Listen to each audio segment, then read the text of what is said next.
white guy. At least that's what everybody's calling me all the time nowadays. Like I'm a boogeyman or something. It's actually starting to piss me off. You know. In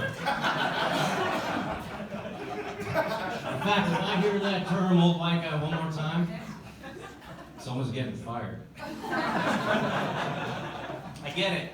Old white guys, we're the oppressor. That's not me. I'm just like you. My high school was a nightmare. You want to talk about oppression? How about always getting chosen last for water polo?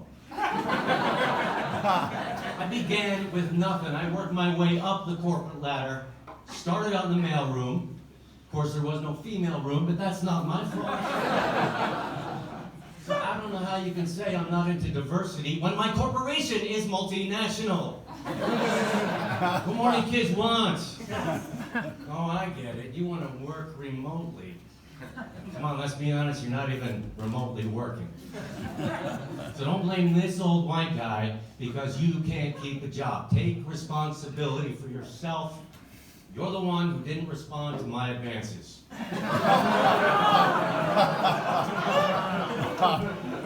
You're the one with the sexual hang-ups every time I call you and talk about sex and hang-up. That's on you.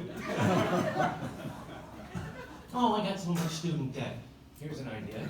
Get a job and pay it back. This country has set up an entire infrastructure to help you do that. It's called OnlyFans. If it's good enough for my daughter, it's good enough for me.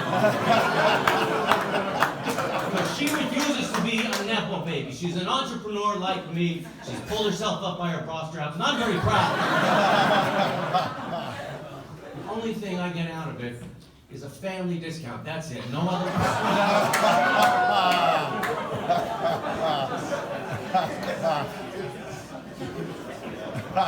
Speaking of religion,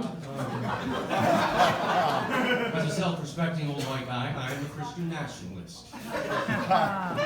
Nothing says America better than worshiping a Middle Eastern Jew. Brilliant move, Jesus. No one's going to accuse you of being a white savior. So I try to walk in Jesus' steps as much as I can. I give to the poor, mostly for the tax write-off. I hang out with 12 other guys all the time. I make friends with prostitutes, and I get hammered. Which is actually the reason my first wife left me, religious differences. Also because we didn't communicate, apparently. I think that's what she said. I wasn't really listening. But I think the real reason was she didn't appreciate my humor. Much like you are right now.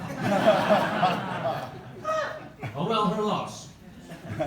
I remember one time we're outside a shoe store. It's really funny. And there's a sign that says, "We support women owners." So we go inside and I say to the lady, "You know, we have a lot in common. I'm a woman owner myself." She didn't like that. She's like, "Oh, I know your kind. You probably think that women should be barefoot and pregnant." I'm like, "No, lady, that's outrageous. If you're going to get a woman pregnant, at least buy her some shoes. Just make sure they're waterproof." "Waterproof," she says. I said, "Yeah, lady, let me explain something. Because women love it when you explain something." They also love shoes, but that's a whole different story. Look, the weatherman isn't always right. If he was right all the time, he wouldn't be the weatherman, he'd be the weather woman. And then I ran away. Okay. I'm just an old white guy trying to navigate a whole new world where all the rules are changing. And I just want you to know I'm trying. I even Googled white privilege. And it said, you know you have white privilege when you have to Google white privilege. It has been a privilege. Thank you very much.